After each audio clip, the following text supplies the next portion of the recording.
पुरुषोत्तमं विधानं विधिवद ब्रूहि शरत्काले विशेषतः विधानं विधिवद ब्रूहि शरत्काले विशेषतः। हे व्यास जी,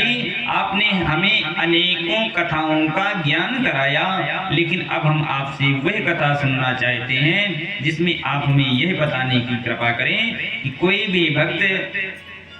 आदिशक्ति जगदम्बा का ध्यान करना चाहे, उनका पूजन करना चाहे, अर्चन बंदन करना चाहे, उनके नवरात्रि व्रत को करना चाहे, तो उसका नियम क्या है, कैसे करना है। विशेष करके आप शारदीय नवरात्रि, वैसे तो नवरात्रि एक वर्ष में 4 नवरात्रियां होती हैं, 2 गुप्त नवरात्रि और 2 जिनको आप सभी जानते हैं, एक आश्विन महीने की कार्तिक के महीने की शुक्ल पक्ष प्रतिपदा से जो नवरात्रि है जो शारदीय नवरात्रि कहलाती है, और एक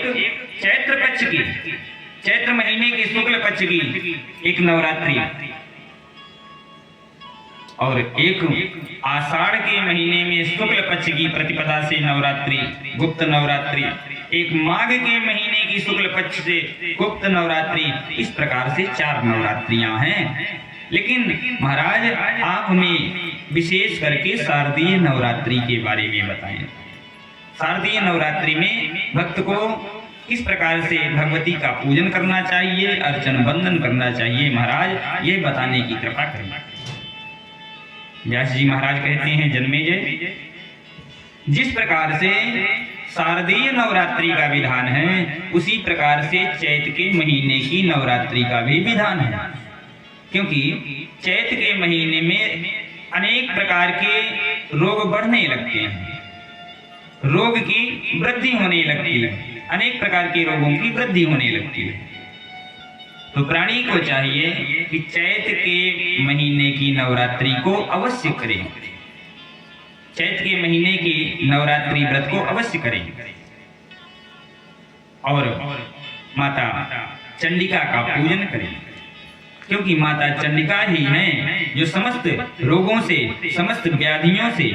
हमें मुक्त कर सकती हैं।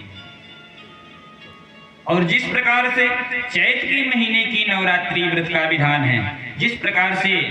कुंवार के महीने की नवरात्रि का विधान है, वही विधान आषाढ़ के महीने की नवरात्रि का है और वही विधान माघ